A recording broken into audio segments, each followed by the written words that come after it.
যারা সামাজিক যোগাযোগ মাধ্যম এবং সংসদে যে বট বাহিনী আজকে সরকারের বিরুদ্ধে অপপ্রচার করছে, সেই বট বাহিনীকে আমি কট করতে চাই। আইরিশ টিভিতে স্বাগতম।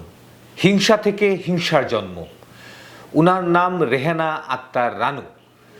উনি এর আগে দুইবার বিএনপির মনোনীত সংরক্ষিত আসনের এমপি হলেও এইটুকু যোগ্যতা অর্জন করতে পারেননি যে নিজের যোগ্যতায় অন্তত একটি এমপি নির্বাচন করতে।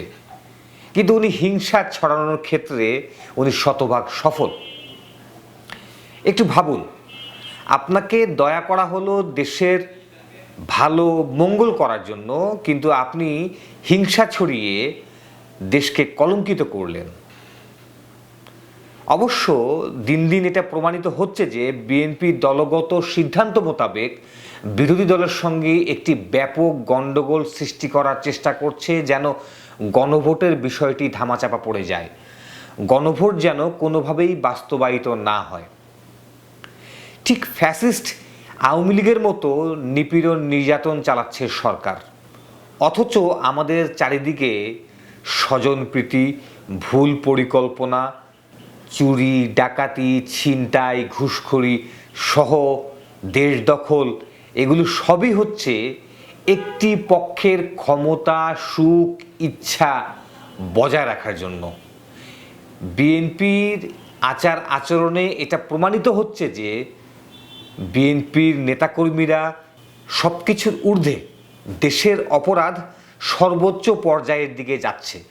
ফ্যাসিস্ট হওয়ার সবগুলো লক্ষণ ধীরে ধীরে নয়, দ্রুততার সহিত প্রকাশ পাচ্ছে।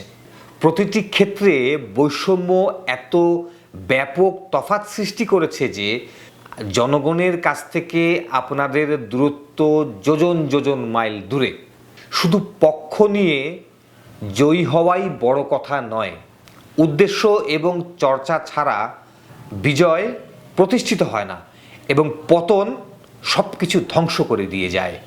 প্রশ্ন আপনার কাছে, একজন এমপি বা মন্ত্রীর কাছে রাজনৈতিক দলের অধিকার বেশি নাকি সাধারণ মানুষের অধিকার বেশি?